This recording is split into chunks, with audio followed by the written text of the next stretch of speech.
What's up, techies?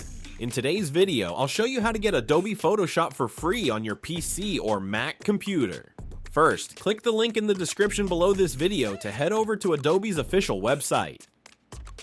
Once you're there, choose the free trial option. You'll see 3 plans. For this tutorial, we'll go with the business plan, which gives you a 14-day free trial, perfect for testing out Photoshop's amazing features. Next, click Continue and enter your email address, then hit Continue again.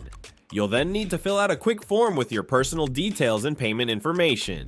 Adobe won't bill you until the 14-day trial ends, and you can cancel anytime before that if you decide it's not for you. Once the form is complete, click Agree and subscribe. Next, you'll be prompted to create a secure password for your new Adobe account. After that, download the Creative Cloud desktop app when prompted. Install it, then log in using the same email you just registered. Once Creative Cloud is open, go to the Apps tab, scroll through the list, find Photoshop, and click Install. And that's it, Adobe Photoshop is now installed and ready to use. Start editing your photos, creating stunning graphics, and exploring all the incredible tools Photoshop has to offer. Don't forget to click the link in the description to try Photoshop and the full Adobe Creative Cloud Pro suite for free today. If you found this helpful, hit like and subscribe. Thanks for watching.